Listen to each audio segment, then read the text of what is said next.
welcome to this UKFin+Online workshop on RegTech, resilience and compliance. I'm John Vines. I'm one of the directors of UKFin from the University of Edinburgh. I'm really pleased to be joined by Sarah Sinclair from CoLabs Global today, and we are going to be your co-hosts for this workshop. Sarah will introduce herself a little bit more in a few minutes. We also ran this session and organised this session with our colleague Karen Elliott from the University of Birmingham. Unfortunately, Karen is poorly at the moment, so has been unable to take part in today. But she's been very heavily involved in some of the earlier activities. And we're also, I don't think she knew I was going to do that, we're also joined by Maggie Chen from Cardiff University, who is one of the directors of UKFin as well. But we're reliably informed is just participating and enjoying the session. She's not necessarily running it today. Just to quickly go through the agenda. So I'm going to give a quick welcome and overview of UKFin in a few moments, and then I'll pass over to Sarah, who's going to say a bit more about the objectives of the workshop, what we're hoping to achieve today, and also a bit of a summary of what we found out so far. We're going to kick off livening the conversations with a panel, and we've got 5 great panelists that are going to give some short provocations on the topic of the workshop. And then the meat of the day is we're going to have a couple of breakout sessions around about 40 to 45 minutes in length, and there'll be time for a short coffee or tea break in the middle of those. Hopefully we'll come back together and share what it is we've been discussing, and we will wrap up by around about 4 p.m. time, UK time, for those of you that are zooming in from overseas. Just to say a little bit more about what UKFin is, I won't go into too much detail about this, but for those of you that aren't aware of who we are, UKFin is a project that's been funded by the Engineering and Physical Sciences Research Council, very much to mobilise greater academic research around the role of digital technologies in relation to financial services, banking, and related sectors. And it's also here to foster new collaborations between researchers in universities as well as and practitioners in the industry, regulators, charities that are all working in this space. What we have on the screen here is a wonderful sketch note, which was created as part of our launch event in Birmingham in the summer of 2023, which really conveys all of the different issues, the challenges and the activities that we're exploring in UKFin. A key idea of this, which is just on the left-hand side in the center of the sketch note, is this idea of wicked problems. I could spend a lot of time explaining what wicked problems are, but in short, these are the complex interconnected challenges that we have in financial services, which we need more collaborative research on. So as a project, we're a little bit different compared to a lot of things that the research councils fund. We're what the research councils call a network plus. So this means we have funding for running events, workshops, roundtables that bring people together to explore challenges, to define problems, and to scope out ideas for new projects. The plus element of the Network Plus also indicates that we have money available to commission new projects. So this includes funding for quick turnaround, short agile projects, projects that focus on piloting out new ideas, and also projects that are about applying ideas at a larger scale based upon initial explorations that might have been funded by a smaller project. We also have funding that's available for impact and evaluation, and also those that are on education activities. Now, I don't have time to go into detail about all this right now, and we'll say a little bit more about upcoming funding deadlines in a few moments. But if you did want to find out more about the UKFin funding and other activities that we're doing, please take a look at our website. Make sure you join our mailing list. If you apply for funding with us, you have to be a member. Being a member means you're on our mailing list. It's quite straightforward. We run funding clinics where we can talk to people that are interested in submitting a grant and give them kind of feedback on some of their ideas and answer any questions. And you probably all are very aware, but we're on social media as well, on LinkedIn. I think a lot of you probably found out about this event on LinkedIn. But if you don't know about it, please do follow us on there. Just going to spend a bit more time talking about one particular thing we've been working on in UKFin over the last year, and this is the UKFin research agenda. So the research agenda is a document that we've been developing through consultation with the advisory board for UKFin, as well as meetings with some of our industrial and regulatory partners. And also, we've been developing it on the back of seeing what topics get raised at the different events that we run as a network. So what the research agenda is trying to convey is some of the persistent challenges that we're seeing in financial services, and to try and give some inspiration for research, for funding proposals and future funding calls, which kind of relate to these challenges that we're hearing from our collaborators. The audience for the research agenda is quite diverse. We think the research agenda is very useful for academics and researchers to help them think about how they might form grant proposals in the future. But hopefully also this is very useful for industry regulators and even those that commission funding in the future as well. So the research councils, for example, who fund this are an ideal audience for our research agenda. It's not intended to be comprehensive or exhaustive in scope. And because we are funded by the Engineering and Physical Sciences Research Council, it has this focus on technology as well. And of course, there's lots of research that doesn't necessarily have to involve technology in financial services, but that is basically the core part of our remit in UKFin. So just to quickly summarize, so the research agenda is structured into these six areas, which all relate to these kind of real life challenges that we have identified through the scoping exercises we've done before forming the research agenda. These are coping with game-changing technologies, financial inclusion and well-being, sustainable finance, financial resilience and stability, trusted and effective open banking, and regulatory compliance. The research agenda then sort of breaks this down into different subsections. So we kind of talk about some of the potential application areas which would be interesting to particular industry collaborators in relation to these challenges. Then we speak about the different research areas which are focus on sort of technical agendas that might relate to these challenges. And then fundamentally we talk about the enablers. So basically, these are the things that we need to put in place to enable meaningful responses to these persistent challenges going forward. The enablers are things like people in terms of skills and talent, and the availability of data sets, using methods for co-design to work directly with consumers and users, and also generally promoting collaboration across different academic disciplines and also across different sectors and domains. I'm not going to say any more about the research agenda itself, but you can see more by going to the UKFin website, and you can download the report and read it in detail. Hopefully it's a good fun read. So, as part of mobilizing some activity around this research agenda, what we're also trying to do is create these spotlights. So this is where we are trying to spotlight particular areas within the research agenda where we feel greater collaboration and research is needed.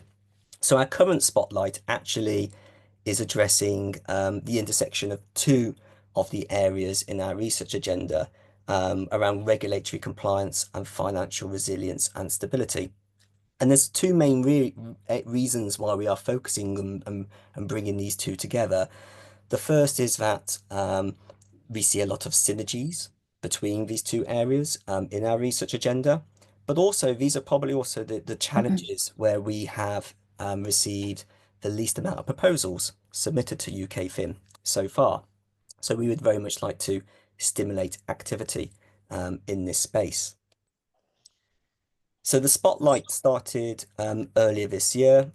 We ran a round table with some invited stakeholders in Glasgow on the 16th of July. Uh, a couple of weeks ago, we ran an online Wicked Lunch, an online panel, kind of debating some of the issues around RegTech resilience and compliance, and kind of what it means to kind of stimulate greater research that relates to the persistent challenges in this space. Today, we're running this collaboration workshop, and I'll hand over to Sarah in a moment where we'll talk a little bit more about the aims of what we're trying to do today. But all of this is leading up to the funding deadlines that we have available to you all to submit proposals to. And we have two upcoming funding deadlines on the 11th of November this year, and also on the 14th of April next year, where people can apply in teams to our pilot and feasibility funding calls. We also have these agile project funds, which are much smaller, but actually you can submit to those at any time. Now, you can submit to those deadlines with proposals that don't relate to this topic as well. But the purpose of the spotlight is we're just trying to stimulate ideas and activity in particular around this. Okay, and on that note, I will hand over to Sarah, who's going to say a little bit more about what we're aiming to achieve, if that's okay, Sarah. Yeah, no, thank you so much. And it's real privilege to be part of this, planning it with you. And just to say about CoLabs Global, that it was created to offer a defined collaboration model. Because so many events that you go to talk about these wicked problems, and then at the end they say we're only going to solve it if we collaborate, and then you go to the next, and it's the same. So it's been really great to work with Karen Elliott and now yourself, because I can definitely see how you're taking these topics forward. So thank you very much. And so yeah, as you said, the area of regulation compliance, has received not as many applications for funding. It'd be interesting to kind of know why that is. I can imagine, I can guess. Some people say about RegTech, it's really not sexy, whereas FinTech is. And someone said FinTech is sexy, RegTech just gives us a headache. And it's been a real fight to get attention for RegTech.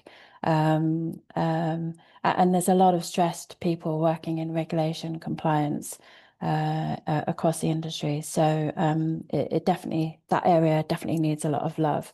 So I mean, this workshop today is to shine a bit of a spotlight on it. We've got some amazing speakers and panelists, and those people are going to then lead the breakout groups, so we can unpack the topics a bit more and to get into the meat of it and to identify, surface some potential areas for research that could be funded. So, very excited about this session today. In terms of the way we run this, we've got some more slides to explain that. But this slide here is really given the context to RegTech and compliance, and you'll see that word in the middle, which is resilience. So this is a word that's really sort of been high on the agenda for a while now, particularly thinking of some of the high-profile outages, cybersecurity. It's all been in the news, and the regulator is very, very exorcised over this word at the moment. You would think that all of the financial services organizations have very tidy policies, very clear on the compliance requirements, have all the systems and reporting and data in place to protect against disruption, whether it's caused by technology or malicious attempts and so on. But it's really not the case, and sometimes that's because of organizations have just become really complex with legacy infrastructure and so on. But often it's to do with people and cultural sort of mindsets. It all becomes too difficult. And in one sense, you can have sympathy with that. But then the question becomes, how do you cut through, to solve these issues? So So just to highlight, on this page, so we've got the Financial Conduct Authority and the Payment Systems Regulator. And now they're working more closely together. They're in the same building. But yeah, they've had a tough job on their hands trying to get the industry on board with this compliance. So there are plenty of opportunities for innovation and research to support that. So yeah, this is definitely an area of focus. So at the bottom, there's a few examples there in terms of ideas for systems that are needed. So, the translation of regulatory text into actionable code. Some people talk about digitizing regulation. There's also AI for detecting and preventing fraud and money laundering. Really, there cannot be enough done in that space. Criminals are expert professional at collaborating. So that's what the industry really needs to, bear in mind. That speed and finding ways to collaborate more effectively is really, really important to protect those around us and ourselves, from these risks. And then lastly, sustainability metrics. So sustainability is a huge topic, as Annabel will explain when we go into the panel session. And it's not all about metrics, but it is clearly an area where better technology, better collaboration is needed, so that we can focus on a more sustainable future for our planet and people. So that just really gives a bit of a flavor as to what we're talking about today. So shall we flip through to the next slide? Yeah, so today, as I say, I'm joined by some incredible panelists, all who are very, very active in industry in the topics that we're going to be covering today. Karen, yeah, it's unfortunate she can't be with us, but I spoke to her last night, and yeah, she definitely needed to recuperate. So we're going to do introductions to each of the panelists when we turn to the panel, but that's just an overview there. So yeah, if we can move on, please. Yeah, thank you. So at the workshop in Glasgow, I think it was July, there were a number of tables, and Karen set out the problem statements for each table, and then identified some ideas for pathways. And it was a really, really productive day. Each table had their set of problem statements and worked through those. And you'll see in each square in this grid a number of possible research areas that were identified. So a lot of areas came through there, and they may be mentioned today in the breakout sessions. But equally, when we go into those sessions, new areas for research will come out. So, that's really the objective today, to better understand some of the wicked problems, and then think about what research would be needed. And then I believe, John, after today, there's an opportunity to ask for sort of support if there are research areas as to how viable they would be in terms of funding and how to go about the funding. Yep. So yeah, it's good to see the follow through here. There was that session, and then the Wicked lunch a couple of weeks ago, and now this workshop. So really ample opportunity to unpack these topics. Okay, so next slide, please. Did you want to go to the today's task slides? Yes, Yeah, please. Yeah, yeah. thank you. So thinking about that day in Glasgow, there were a number of tables, and what we're doing in today's workshop is to flip it the other way, to look at these problem statements in the context of key use cases, which are AI governance, sustainability, and economic crime. So that's Annabel Gillard on AI governance, Annabel Nelson on sustainability, and then Jane G in economic crime. So they will look at those use cases through the lens of those 4 table topics. It doesn't have to be rigid, but it's a good way to kind of unpack those topics, those use cases.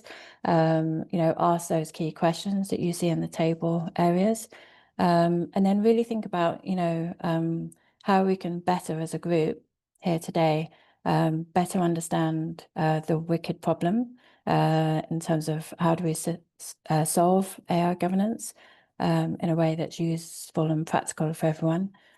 How do we achieve sustainability, and how do we prevent economic crime? So better understanding of the challenge, and then looking at potential pathways and solutions to solve those wicked problems. Also thinking about the barriers which we know are there, whether it's governmental or people related, or could be technology issues. So we've got 2 breakout sessions later, so there should be ample time to have a really good, engaging discussion around those use cases. So yeah, each lead in the breakout session will guide through, and there'll be people taking notes so that we can do a really good write-up afterwards. And those will be available on the UKFin website afterwards. Yeah, so that's the rationale for the workshop. So it's been structured in hopefully a nice, simple way. Obviously, the wicked problems are not simple, but given that structure should help everyone be able to engage. Okay. Is it worth flipping to the next slide to show the sort of template for how the sessions are going to run? Thank you. Yeah. So the 3 use cases, so they all look the same. So you've got the consistent structure.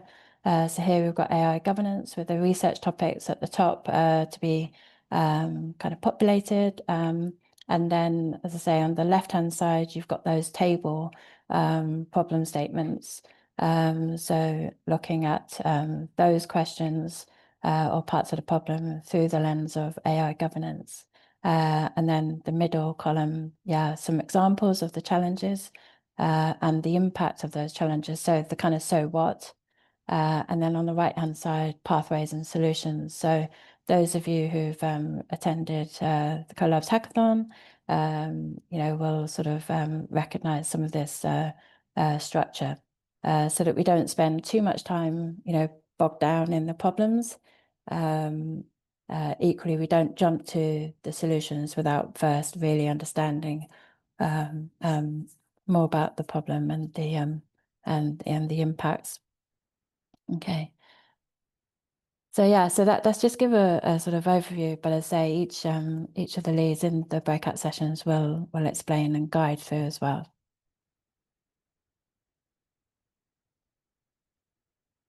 Okay.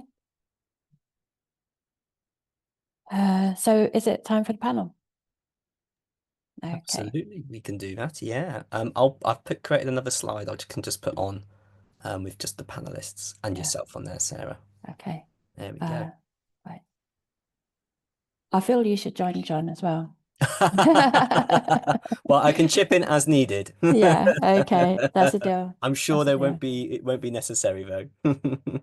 Okay.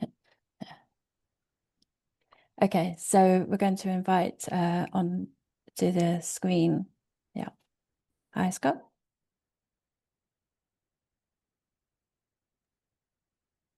Hello, thanks very much. Innovation's been around for quite a long time. My first innovative piece was in a law firm where the law library was indexed by spine color, not topic, not anything else. So once you got used to the colors of the spines, it was dead easy to work your way around, but we needed a more innovative solution then. I've been there when the internet was invented, the first move into mass technology for things like personal pensions, ISAs, JISAs, all that sort of good stuff. And the AI world is just another iteration of that, which is in some ways just bringing into the fore a real question of how can you trust your researcher? What biases do they have? What education do they have? Where are they? The fact that it's a technical thing that you can't see, feel, or smell is entirely different in practical assessments, but the same core issue is just still there. It's all about trust, it's all about readiness, and it's all about provability. Thank you very much, Scott.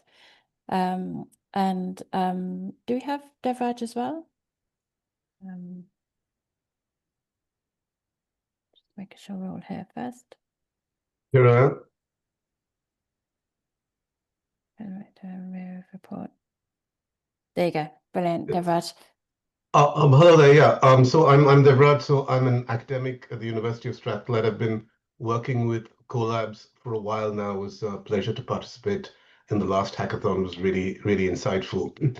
So my particular interest is around RegTech. So I suppose I should say I'm involved in a complementary project, which is led by FinTech Scotland, known as the Financial Regulation Innovation Lab. And that's it's led by FinTech Scotland's joint with the University of Strathclyde and the University of Glasgow. And we've been looking at some similar issues to the ones that Sarah's pointed out here, focused around RegTech and financial regulation. And in terms of the roadmap, and I think this would be a very useful thing to try to look at today and in the broader context.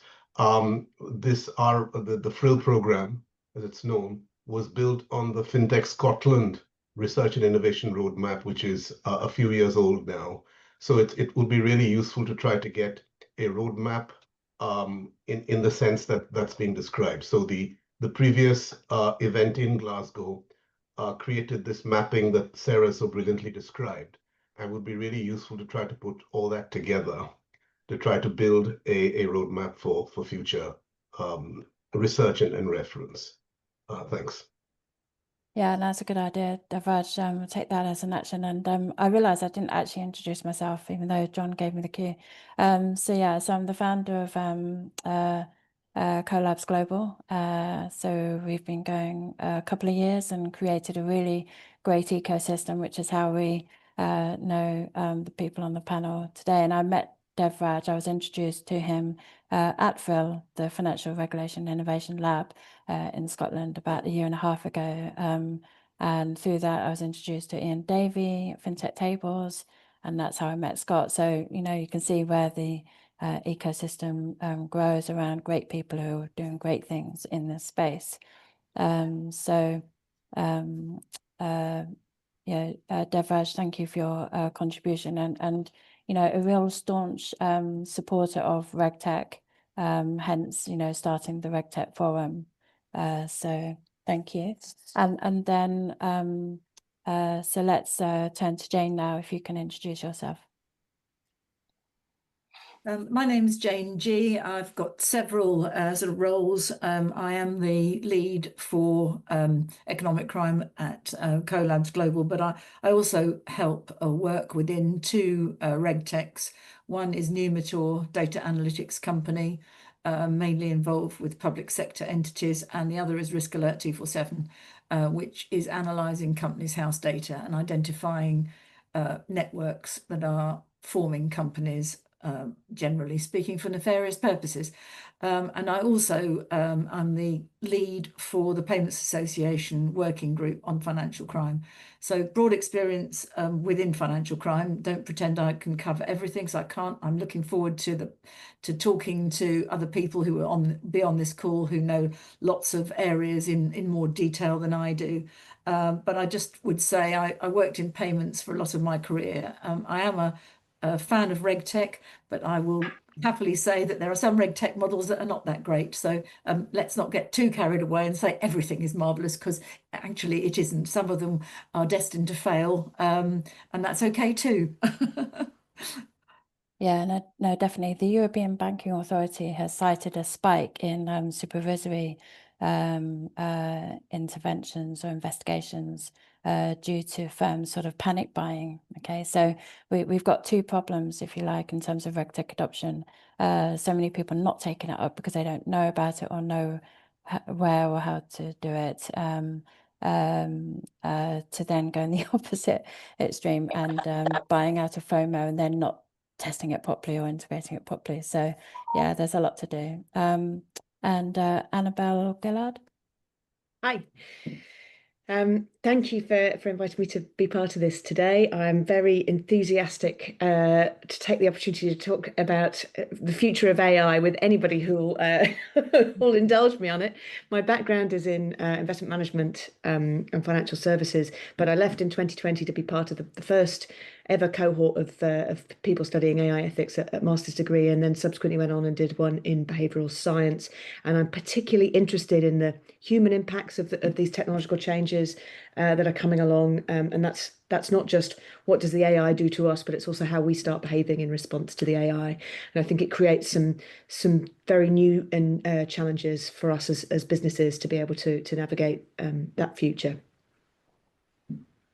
Yeah, no, thank you, Annabel. And, really excited about, that question, and particularly looking at different countries. So it was pointed out to me that in South Korea, there's, the chronically low birth rate and declining is a real issue. So when we ask the question of what should humans do in response to and thinking about the future when AI is doing more of our the jobs that we do day to day, it's a really important question so that we can start planning.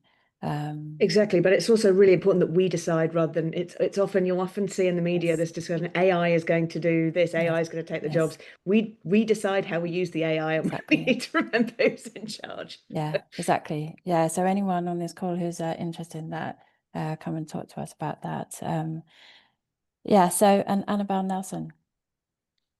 Hi there, and similarly, I'm delighted to be on this call because sustainability, which is my area of interest, specifically from a financial perspective, looking at financial risk-adjusted returns, this is truly a wicked problem. So, bit of introduction, my background is in finance, specifically looking at capital and liquidity in big global life insurance, pensions and savings companies.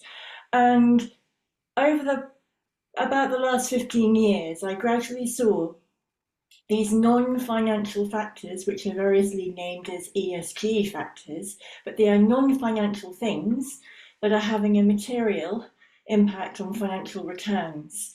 Now we're very familiar with the concept of climate change, but my big concern is when we look at climate change, partly because of, from a regulatory perspective and a policy perspective, we've been encouraged to look at it in terms of carbon emission reduction, because the impacts of climate change are actually felt through changes in the water cycle. So literally where, when, how much it rains. And that presents a real challenge for the financial sector in terms of the focus is on resilience, long-term positive outcomes for people and planet. Presents a real challenge because we are looking at managing the causes but not the consequences. So when we look at sustainability, it's complex, it's definitively a wicked problem. There are lots of drivers that's around us, people, how we consume, what we make decisions, what we choose to manage. But the impacts, because they're complex, there's no one solution. So climate change and the focus on carbon is a really good example of good intentions but unintended consequences. So my focus on this panel and being part of CoLabs is to try and build the capability and the capacity to enable the alignment so that we can properly direct capital flows into the things that society and the environment to achieve good outcomes for people and planet. Thanks, Sarah. No, thank you very much, Annabel. And all three of those topics for today are definitely wicked problems. There is a lot of good collaboration going on, but there's almost like too much. So it's how do we really, really collaborate cross-industry and, cross-border to bring solutions to bear. And when we say solutions, it's not just about technical solutions. We need partnerships between private and public sector, within private sector. We need standards, we need frameworks, Yeah, so what I'm going to do now actually is, so we've got about 25 minutes for this panel before we break out into the groups.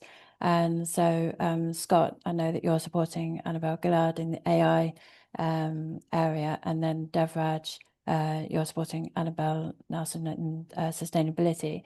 So I'm going to ask, each pair to talk about the use case that you're representing. Why is it a wicked problem? Yeah, what would you really like to see happen? What's the sort of, one thing that would really help to start unlock and see progress? So should we start off with Annabel and Scott?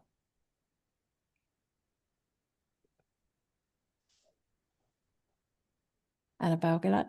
Yes, yep. Sorry, I just lost the mute button there. Yeah. Yes, I think, well, Annabel has, the other Annabel has already outlined that sustainability is the very essence of a wicked problem, and I think the same absolutely applies to thinking about aspects of AI governance. And I quote the brilliant biologist E.O. Wilson, who said, "We have Paleolithic brains, medieval institutions, and nearly godlike power with technology, and a lot of the problems we have so come about from that disconnect."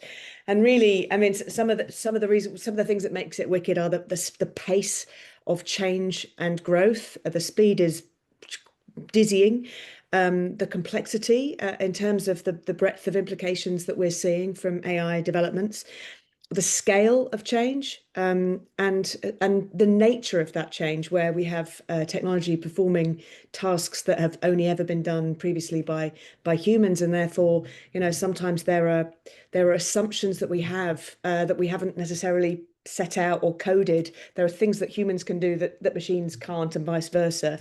And some of those assumptions and what it means in practice when you change a task from being done by a human to being done by AI, we only find out afterwards. There are all sorts of unintended consequences that are appearing because of the unprecedented nature of this change.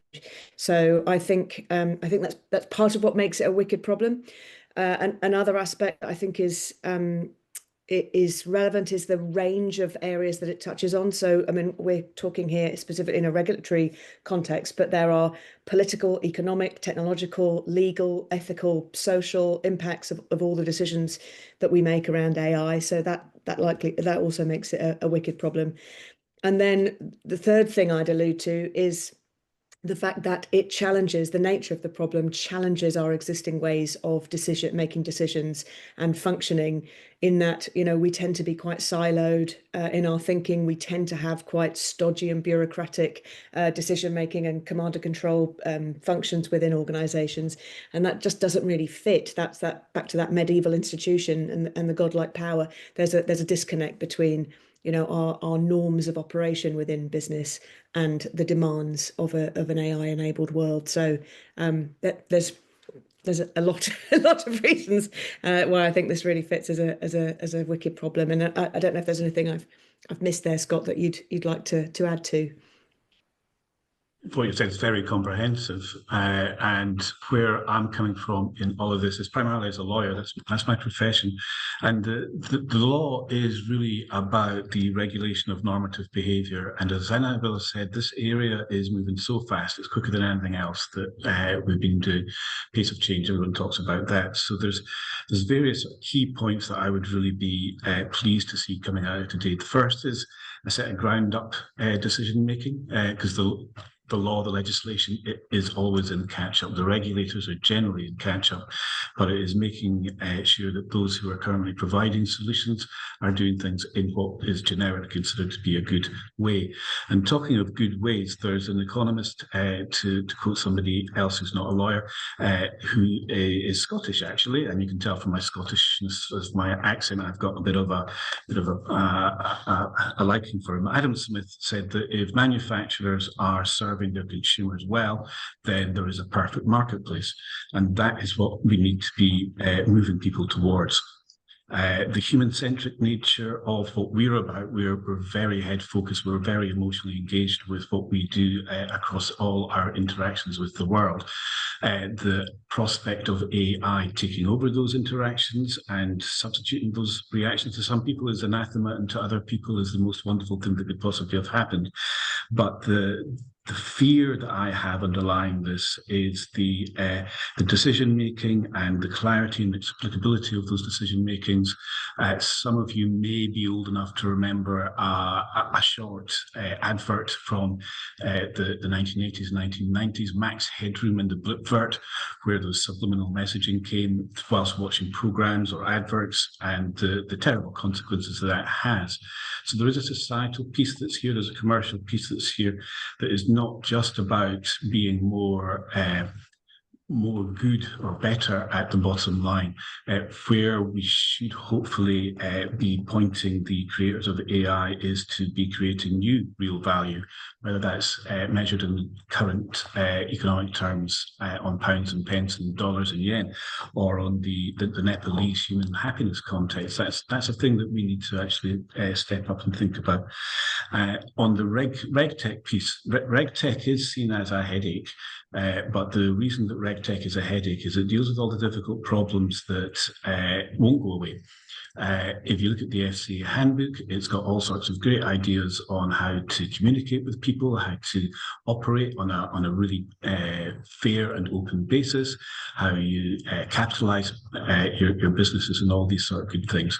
The current application of RegTech on KYC and other such things is only the beginning of where I see AI going. And I think at the end of this process, we should have RegTech in a much more dynamic way that actually brings to life and brings coherence and clarity into the whole of the regulatory world. So it stops being a thing which is perceived as a prohibition on doing good business, but a catalyst of excellent business. And that's all I've got to say just now. Thank you very much.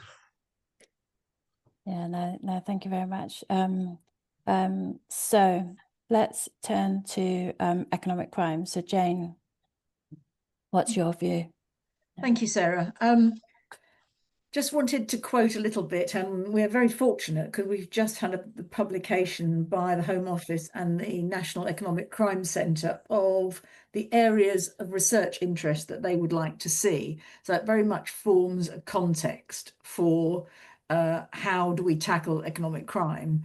The first sentence of that report is the fact that economic crime poses a significant threat to national security and our prosperity. And of course, economic crime covers fraud, money laundering, corruption, which in turn enables and funds other crimes, child sexual exploitation, drug dealing, human trafficking, modern slavery.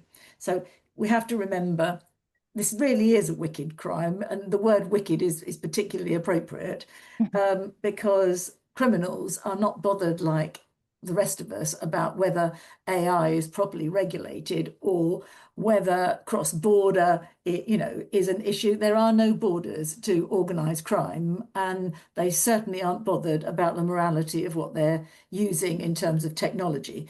So before we get all nice and sort of cozy about everything that we need to worry about, I personally would like to feel that at the end of this, that we're going to see some efforts that will result in results in reducing financial crime, because the trouble is that there's so many fingers in the pie here, so many government departments are involved, as well as across the public sector and within the private sector. We really need, it's a problem that does need coordination.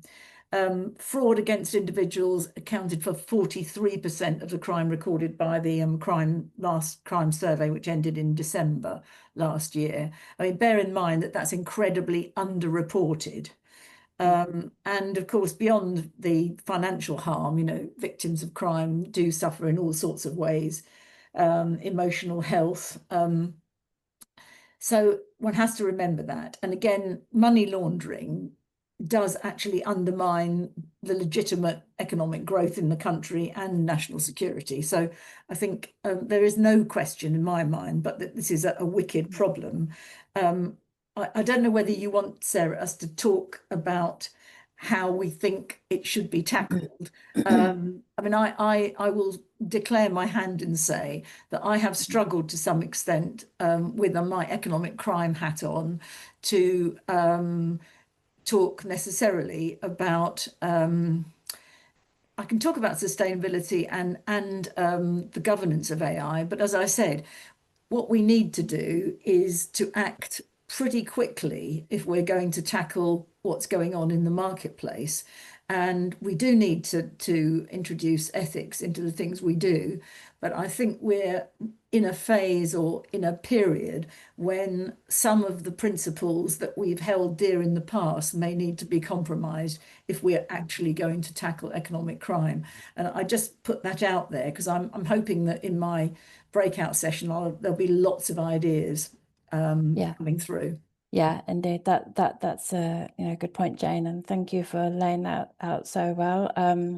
And it's interesting because I've been monitoring the chat, and Michelle put a good point in, and I attempted to multitask and reply to that. And I think some of the answer to that question around the gaps where technology is not solving, excuse me. The point was about literacy and guidance and education, and that comes up when we talk Annabel and Annabel about your areas, because it's needed everywhere. And the point is, when we collaborate in a more effective, efficient, coordinated way, then there can be efficiency in the solutions. Basically, with the scale of these wicked problems and the impact on society and the economy and so on, there is not time to kind of do things perfectly or in silos. There's so many reasons not to do it the way that people have been trying to do it to date. So there does need to be a radical new way of coming together to solve, whilst operating our own businesses and lives. But I definitely think it's possible, and that's why we're on this journey. But you're right. We need to sort of get over some of the things where we've felt we need to be cautious. And I think that's where the collaborations come in, because you shouldn't have to know about AI governance in detail, nor sustainability of the RegTech solutions. But that's where, literally us on this screen right now, and everyone in this call and in other collaborative groups, we can come together. So I think that's a good point made. Annabel and Devraj, then, in terms of sustainability, and as Annabel Gillard said, you did lay out exactly why sustainability was a wicked problem. But perhaps you could go into one particular example and talk about why perhaps a blocker, why collaboration is so difficult, or something that's not going as well as it should be, and how we can move it forward. Sure, thanks, Sarah. So if I start out and say, I think the first problem is sustainability is seen as something completely separate to financial return. But the problem statement is our global economy needs the resources of 1.7 Earths. So by definition, that is not sustainable, and we are seeing the consequences of that. So obviously climate change is the thing that everybody's very focused on, but we're seeing the consequences of that in terms of extreme weather events, the withdrawal of insurance, supply chain interruption, increased geopolitical risk, all of this, and the rise in financial crime, because where you have a breakdown in processes and systems, you have opportunity for bad practice. We're seeing all of these challenges manifest. And these are impacting financial return. So I would say that sustainability underpins financial return, and that long-term financial return won't happen. It's sustainability, it underpins value creation. But the big problem is sustainability is complex. So t'other Annabel, and this is the first time I've ever been on a panel with two Annabels. It's very confusing, but refer to PESTLE: political, economic, social, technological, legal, and environmental. PESTLE problems. And sustainability drivers are a function of PESTLE issues. So what we're seeing is local actions, whether it's how we consume, how we choose to value, financially account for things, how we choose to regulate and direct behaviours. Local actions have global impacts because sustainability is systemic. And actions that we're taking today are impacting the risks both today, tomorrow, a year's time. And for those of you who followed the University of Exeter and Global Tipping Points report, you know, we're at that point where we're on tipping points of irrevocable change that will affect generations to come. So coming back to my, what got me interested in sustainability, coming from a life and pensions background, our business is essentially, we sell promises. Give us your money, I promise to invest it wisely and give it back to you in the future. And hopefully you will expect some kind of trust, some kind of social contract that I'm investing your money wisely to achieve a world that you want to live in. And so this is where trust and accountability really come in. So from a regulatory perspective, the consumer duty, the value, but also the financial resilience. And what we are seeing is an underestimation and blind spots to managing blind spots in the way we are managing the risks that we are facing. So a couple of years ago now, the Network for Greening the Financial System put out their assessment on how nature-related financial risks were being materially underestimated and excluded from risk management models by insurance banks and supervisors that they were using to assess risk, and therefore they're obviously being excluded by many companies and many financial institutions in how they were managing risks. So they were talking about material underestimation of these systemic risks, and the point is they are systemic, so we cannot diversify away, and we are all exposed. So what I want to get out of this this panel and the projects that we're working in, and it's the fundamental reason why I'm collaborating as part of CoLabs Global and I've been working with Annabel Gillard, is in developing effective approaches to addressing sustainability. We also have to upskill and develop tools and capabilities to deal with these complexities. There's many different factors. So one of the problems around sustainability is it's been reductively simplified to climate being carbon. And carbon is probably the only sustainability metric that is fungible. It doesn't matter if you chuck up a molecule of carbon in London or Lima, the effect globally is the same. But pretty much everything else in terms of water, biodiversity, social inequality, resource insecurity, all of those things, they are location specific, which means sustainability is not a zero-sum game.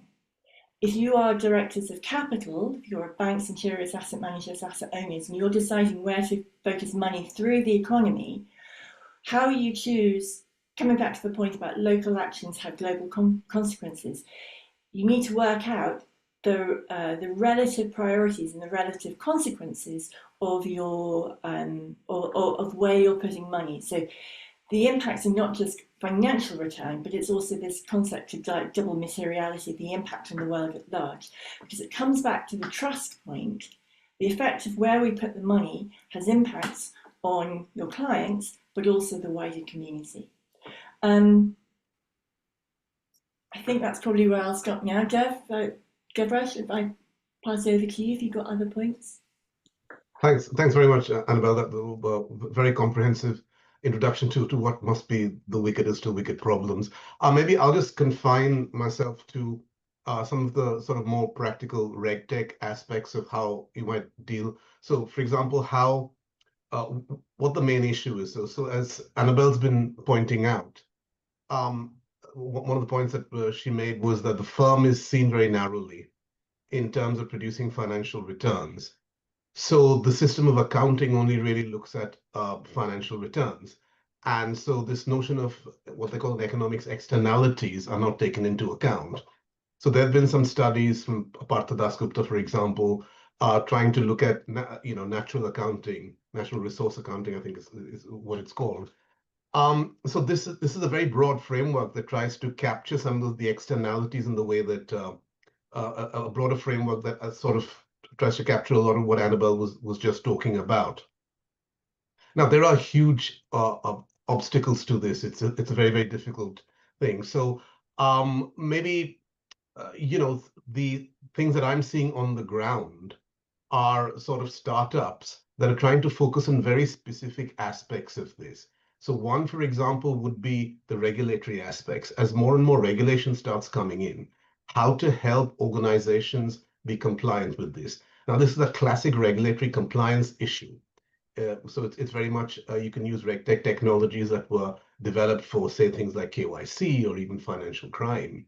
You can start doing that, but there is a huge education piece, because literacy then becomes really important. You're now talking to people who are not familiar with this. They're familiar with accounting returns. They're familiar with financial returns, but they're now starting to have to look at non-financial metrics. So this whole preparation, and this is where the whole E, S, and G become very, very separate. So this is so there are these startups, a couple of them based in Glasgow, that are starting to look at this sort of solutions. And really is a lot of it is education and what you might somewhat grandly call information asymmetries.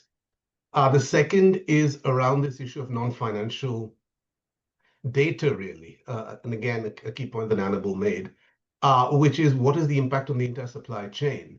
So this comes down to being able to map the supply chain. I mean, of course, this is a vast issue. I mean, you have to map supply chains for many, many products. But for example, there's a very interesting startup in Glasgow called Trade in Space that tries to do this for coffee. So they originally started off trying to map out small East African holdings using blockchains, and then gradually developed this solution using satellite data for the entire supply chain, so that you can theoretically label, when the consumer buys this coffee, they can trace it all the way back. So traceability of the supply chain. So these are sort of concrete examples of, as you would expect, these are startups, these are small organizations. They can't try to tackle the entire problem, but this speaks to this notion of local solutions, which could have global impact. So one of the things that I'm sort of personally interested in is how can you work with this ecosystem, which again, in many ways is quite similar to the RegTech ecosystem for more traditional, if you will,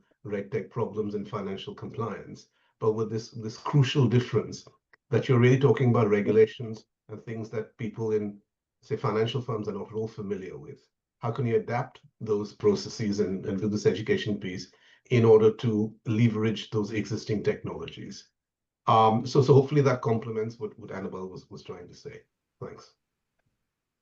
Yeah, definitely. And no, thank you. And the purpose of this panel was to really showcase the just some of the breadth of the wicked challenges that are out there, and also to show that there are common themes across. And I think the most important piece is around there needs to be coordinated and connected and focused collaboration, as Devraj mentioned. The roadmap. We need to hold one up and start holding certain people to account, but also inviting other people who've got the requisite skills and knowledge to come and be part of solving the challenges. So this isn't going to happen on its own. And there is so much opportunity for sharing across, so sharing knowledge, sharing technology, sharing data. So yeah, hopefully those themes have become apparent somewhat, and then we're going to move into the breakout groups now to allow people to focus in on just one area in two parts. So John, like to invite you back to the screen to perhaps give your final thoughts, potentially from some of the thoughts shared, and then take us into the next section. Yeah, thank you, Sarah. And all. I mean, that was great. The intention of the panel was very much quick snapshot kind of voices from the experts or those that have problems to bring. And I think there's lots of things to follow up on in conversation in the next. Very much taken by Michelle's question in the chat around kind of the financial literacy gap, which I don't think is explicitly being dealt with as part of our current spotlight, but we did do a financial inclusion and wellbeing spotlight in UKFin last year. Inevitably, as you're probably picking up from the idea of wicked problems, it's all messy and interconnected anyway. A lot of the things we were picking up through the previous spotlight that we did was around how many digital technologies and online banking services are kind of intentionally trying to remove the contact between that people have of their finances and to kind of pass over and delegate the responsibilities to the banks or to applications to automate things. It is reliant on being very literate already and doesn't provide digital support. So the flow back to what we're spotlighting now really is there ever going to be a market really for those type of educational support initiatives to kind of address the education and literacy gap? And if there isn't a traditional market, what is the role of regulation, in that space and making sure, like you're saying, Sarah, and some of the things that Devraj was saying there, we hold folks to account in terms of their responsibilities. So yeah, no, lots of things to kind of to think about, but also hopefully some ways forward, maybe. Yeah, Hopefully. absolutely. Yeah, absolutely. And I'd like just to do a shout out actually to Lauren, who's in this workshop today, because I met her through Karen Elliott at the UKFin Day in Glasgow. And, we followed up in terms of financial inclusion, and she's got, so much experience in that space. And so we had a chat about how we could bring, some of that experience in. And so, we're going to go into the economic crime session together because it brings up another aspect of like, we can't solve these things in silos. We also need to make sure that when we're solving, for example, issues in economic crime, we don't create unintended consequences. So inclusion or exclusion, whichever perspective you have, even that's a growing challenge. And we need to be mindful, when we're coming up with solutions, we consider these other aspects. So thank you, Lauren. And looking forward to digging into that. Always about the ripple effects, what ripple effects for these things. Yeah. Okay, shall we move into the breakout sessions then, Sarah?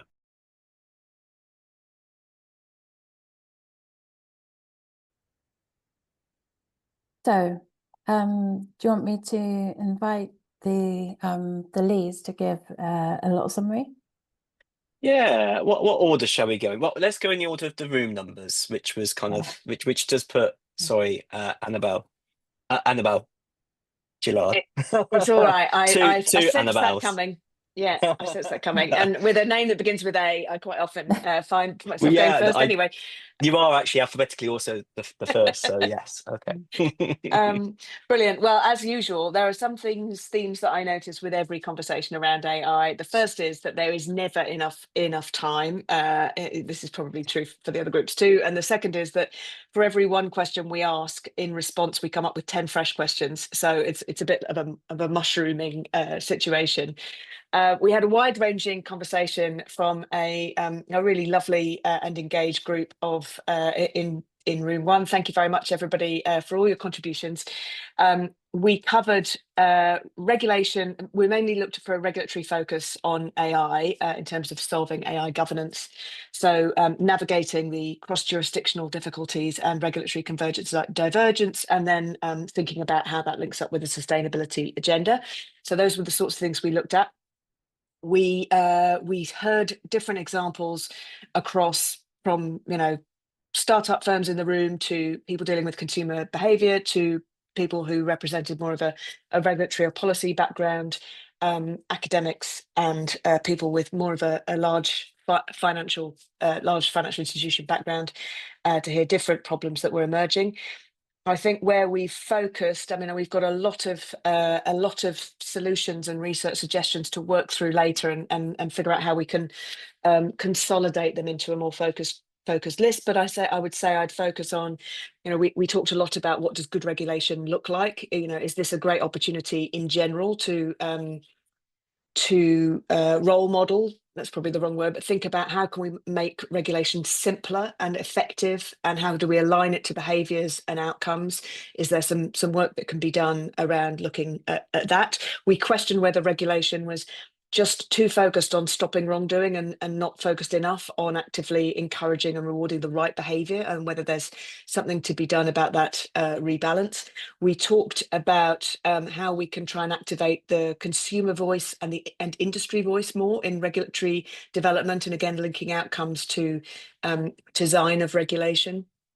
We thought there's probably a case for a divergent approach to regulation of AI, reflecting the fact that there are both different kind of cultural and country needs on the one hand, and on the other hand, it's also new. There's maybe an argument for testing different approaches in different areas so that we can all learn from each other. So also finding some mechanism whereby we can better develop feedback loops that enable us to learn individually, collectively, at a regulatory level, an industry level, what good and bad looks like, and how to improve, would be an example of some of the areas that we covered. There was more besides, but I'll stop there to hand over to my next panelist. Thanks, Annabel. Yeah, we'll pass on to, still alphabetical, but also in room order, Annabel Nelson. And it is alphabetical, yes, AGAN. Wow, tough one to follow, Annabel. Ours was, we had a pretty broad, far-reaching discussion, and sustainability in two dimensions. One, we talked about examples of where regulation has worked well, so GDPR was one, interestingly, and other areas of where you've had regulation to achieve a sustainability outcome, Montreal Protocol, and both of those are GDPR. There's an operational element. It's an event that's happening today, or happening as a process that's happening now. The Montreal Protocol one was a kind of existential threat, so that's the analogous to the kind of the climate change. And both of those things had a kind of common crisis. So Devraj made an excellent point. You need a crisis to provoke the regulation, provoke the action. And the other example that was quoted, again, as a crisis, but more as a crisis around embarrassment, was the regulation around financial crime that came into effect after the Ukraine war. To prevent money laundering across the UK. And again, that was a crisis, but the crisis was about embarrassment. So then we had a discussion around giving the challenge is forward-looking sustainability, non-financial effects that have a real financial impact. How do we get those to be effectively managed? Because we have regulation at the moment, EU regs around SFTR, etc., but they are very prescriptive and quite burdensome. So disclosure doesn't necessarily make for relevant information. So we didn't come to a solution there, but what we did talk about was where you've got constraints and risks that are coming out. So we use the water analogy. There was something to explore around the advocacy piece, explaining the relative benefits of an action that might seem, the relative benefits of regulation, which might seem burdensome, but if you explain why, so people understand, you have a better narrative, better advocacy around the purpose of it, then people will understand, people being individuals, business actors, the wider community will understand the benefits, and it builds this momentum. So there's just a sort of link between advocacy and the social element to regulation, to social element to the action to enable the regulation to get the control. Key pieces which came out was regulation has to be specific. And that's a challenge with sustainability because it is so broad and it's so complex and interrelated, but it has to be really specific and really pointed. So the comment was, you need to fight the fight you can win. And then there was an interesting element around nudge behaviors, and also the fact that some of the constraints that we have around effective regulation in the UK versus, say, in Europe and in the US is partly because of our political system. We have a kind of very centralized role of government, frame of government, as opposed to kind of opportunities for more, you can create more competition if you have different regulatory frameworks in different regions. And the last piece was around really explaining the benefit across the human supply chain end to end. So I think, Edward, that was your point. So it's a very wide-ranging, far-reaching discussion. I think there's some really interesting points around advocacy and this kind of identify the drivers of relative crisis, you know, and risk. But it needs more work on their kind of distilling it into actionable research themes. And with that, I'll pass over to Jane. Thank you, Annabel. That's great. Yeah, we were focusing initially on some of the cross-jurisdictional point. You've got the Danske Bank money laundering scandal, you've got the Deutsche Bank scandal. A number of major cases have happened because of the lack of coordination between both internally within a large bank and between the regulators of different countries. And that's very much an area where one of the pathways on solutions is to have a multi-stakeholder approach. As the second economic crime plan says, you need collaboration between government, law enforcement and the private sector to develop and implement strategies. And that's a pretty obvious area for more research. And perhaps it's time to pivot some of the resources towards, never mind the low value sort of reports, but we could do with more intelligence sharing. That was a point that came out quite a lot between the private sector and law enforcement. SARS are being the suspicious activity reports and suspicious transaction reports that sort of system is being revised, and hopefully it will be easier to get more actionable intelligence out of that, because at the moment only a very small number of the 1 million+ SARS which are filed in the UK are followed up, and less than 1% actually result in any of the proceeds being remitted back to the organisation, or to the government, I should say. The other thing that there were several things that we thought better regulation.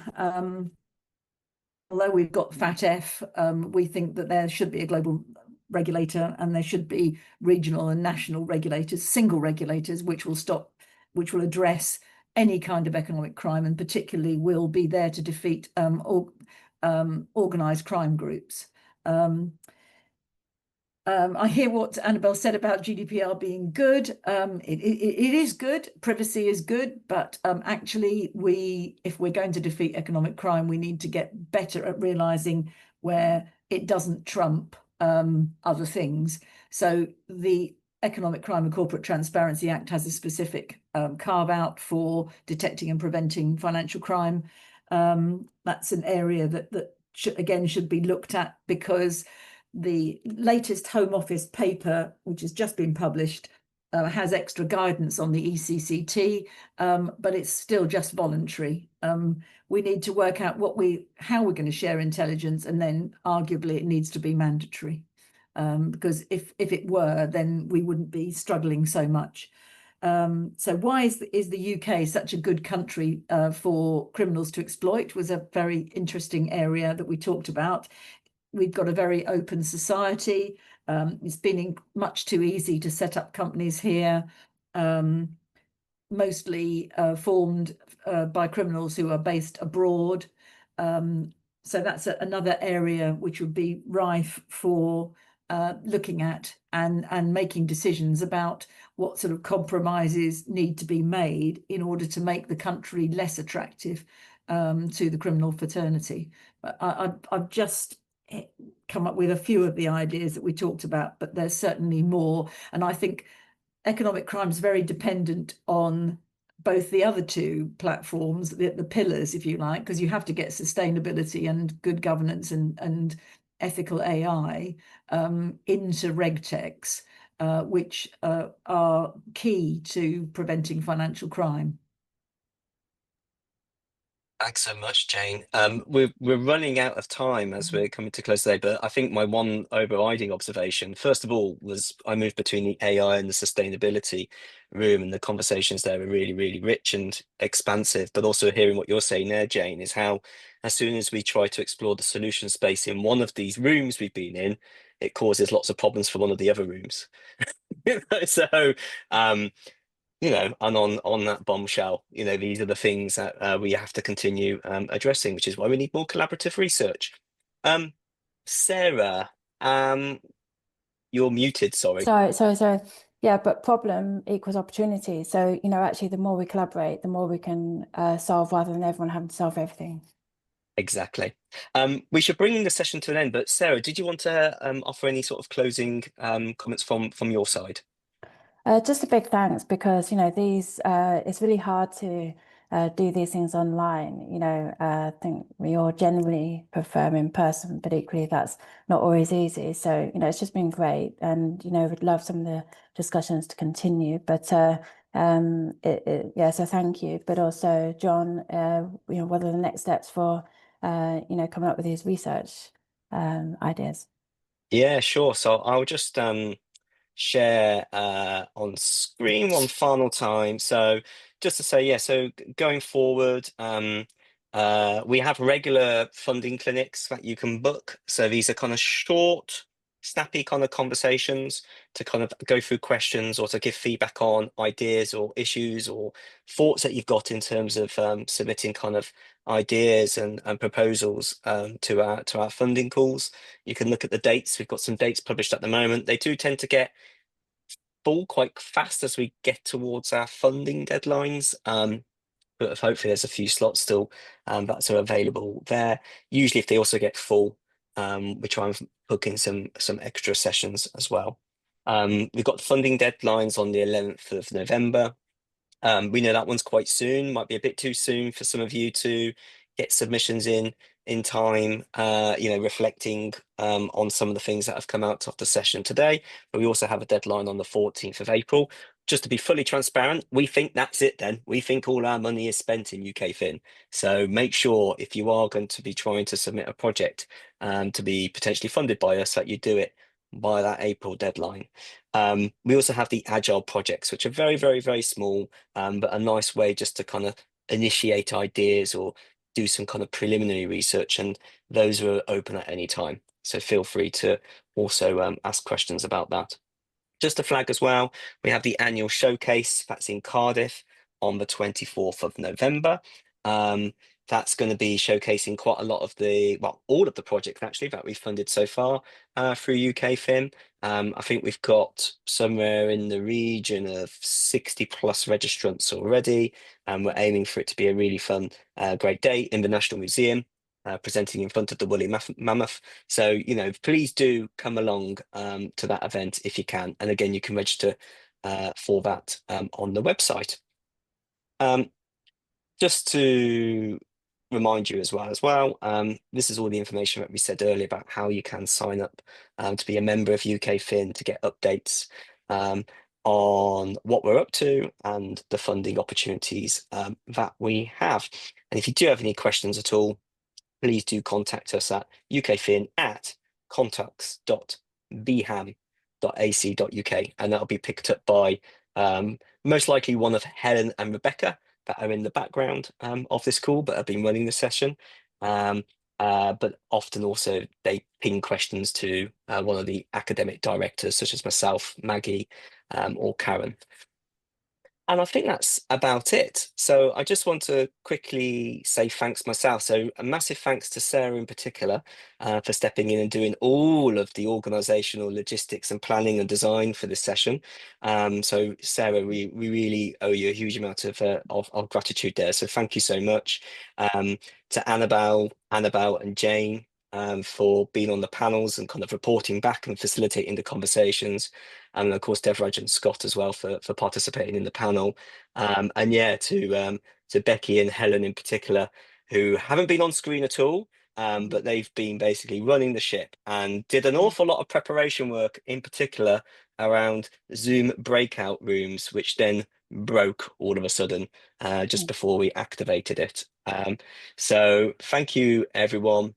As I said, let us know if you've got any questions, but otherwise we'll let you go and enjoy what remains of your day. Okay, thanks so much. Bye-bye. John, thanks. Bye-bye.